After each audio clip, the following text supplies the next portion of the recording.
পৰ্বতজোৰাৰ দেৱীতোলাত উগ্ৰমূৰ্তি ধাৰণ যুৱ বিধায়ক আশ্ৰাফুল ইছলাম ওৰফে লাকিৰ। অৰুণোদয় আঁচনিৰ নামত একেটা পৰিয়ালত ৩-৪জনকৈ কেনেকৈ দিব পাৰিলে অৰুণোদয় আঁচনি? স্বামী নথকা দৰিদ্ৰ মহিলাক কিয় বঞ্চিত কৰা হ'ল অৰুণোদয় আঁচনিৰ পৰা? MGNৰেগা আঁচনিৰ কামক লৈও বিভিন্ন প্ৰশ্ন বিধায়ক আশ্ৰাফুলৰ। পৰ্বতজোৰা সমষ্টিৰ প্ৰতিগৰাকী ভিডিঅ' অভিযন্তাক ৰাইজৰ কাঠগড়াত থিয় কৰাই প্ৰতিটো কামৰ হিচাপ ল'ব যুৱ বিধায়ক আশ্ৰাফুলে। পৰ্বতজোৰা মহকুমা পূৰ্ণাংগ ৰূপ দিবলৈ বিভিন্ন বিভাগৰ উচ্চ স্তৰৰ লগতে মত বিনিময় কৰি সমস্যা সমাধান কৰিব বুলি সাংবাদিকসকলক জানিবলৈ দিয়ে। পৰ্বতজোৰা বিধানসভা সমষ্টিৰ দেৱীতোলা বিষ্ণুৰাভা ভৱনত অনুষ্ঠিত চৰকাৰী কাৰ্যসূচীত জনকল্যাণ শিবিৰত উপস্থিত হৈ সাংবাদিকৰ প্ৰশ্নত এইদৰে ক্ষোভিত হৈ পৰে বিধায়কগৰাকীয়ে। জনকল্যাণ শিবিৰত শিক্ষা, স্বাস্থ্য, কৃষি, বিশুদ্ধ খোৱা পানী, অৰুণোদয়, প্ৰধানমন্ত্ৰী আৱাস যোজনা, PM কিষাণ আদিকে ধৰি বিভিন্ন চৰকাৰী আঁচনিৰ ওপৰত আলোচনা কৰে বিভিন্ন বক্তাই।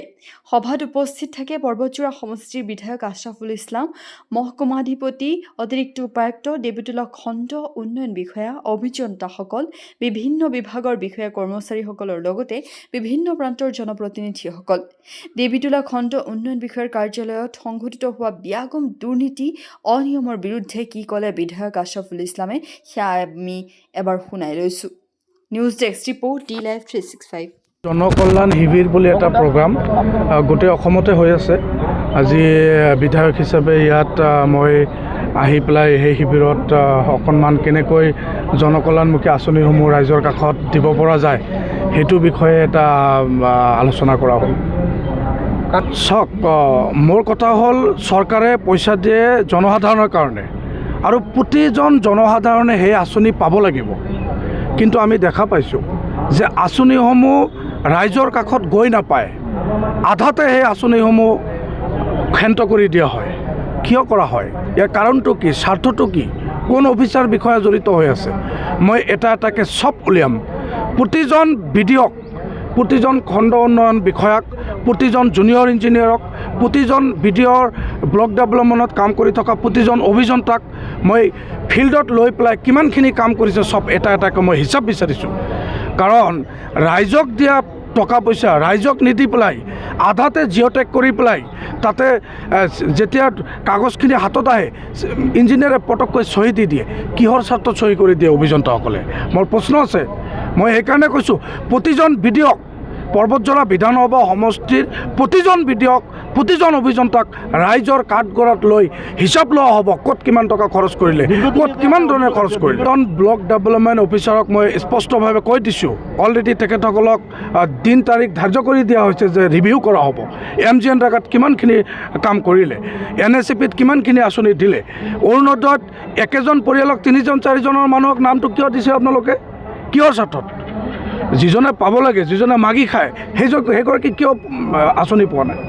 যিগৰাকী আইতাৰ স্বামী মৰিছে, যিগৰাকীক ভৰণ পোষণ কৰিব পৰা নাই, তাইক কিয় দিয়া হোৱা নাই আঁচনিটো? কিহৰ স্বাৰ্থত? কিহৰ স্বাৰ্থত এটা পৰিয়ালৰ 3-4জন ব্যক্তিক আঁচনি দিয়া হৈছে?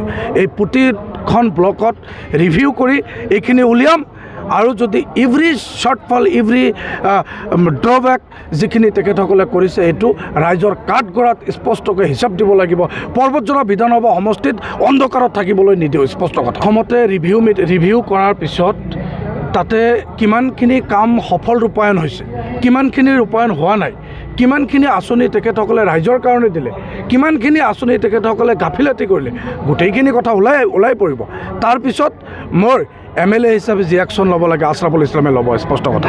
মধ্যে চাব ডিভিজন অফিচাৰৰ লগত প্ৰতিটো ডিপাৰ্টমেণ্টৰ ছিনিয়ৰ অফিচাৰৰ লগত, হেডৰ লগত মই SDO চাপৰ যোগেদি গোটেই অফিচাৰসকলক মাতি পেলাই মই ইতিমধ্যে আলোচনা কৰিছোঁ। ইতিমধ্যে চাৰ্কিট হাউচৰ কামটো চলি আছে আৰু চাব ডিভিজন অফিচখনৰ কামখন অলৰেডি হৈছে, এপ্ৰুভ হৈছে। তাৰপিছত আপোনাৰ যেনেকৈ SDP অফিচখন তাতে হৈ আছে, ইয়াতে ফিচাৰী ডিপাৰ্টমেণ্টৰ ইয়াতে অফিচখন হৈ উঠা নাই আৰু এনিমেল হাজবেণ্ডাৰী অফিচখন সম্পূৰ্ণভাৱে হৈ উঠা নাই। তেনেকৈ আপোনাৰ ৱাটাৰ ৰিচৰ্চৰ অফিচখনত নাই, আপোনাৰ অফিচাৰ নাই, থাৰ্ড গ্ৰেডো নাই। মানে ফৰ্থ গ্ৰেডো নাই, অফিচাৰ কৰিয়ে চব কাম কৰিব লগা হৈছে। এনেকৈ আমি এটা ৰিভিউ কৰিছোঁ আৰু আগন্তুক অসম বিধানসভা বাজেট অধিৱেশনত মই সম্পূৰ্ণভাৱে এইটো সুকীয়াভাৱে চিফ ছেক্ৰেটেৰীকে হওক বা প্ৰিন্সিপাল ছেক্ৰেটেৰীয়ে হওক, সঞ্চালকগৰাকীয়ে হওক, সম্পাদকগৰাকীয়ে হওক, প্ৰতিটো বিভাগীয় কৰ্তৃপক্ষক মই এটা কপি দিম।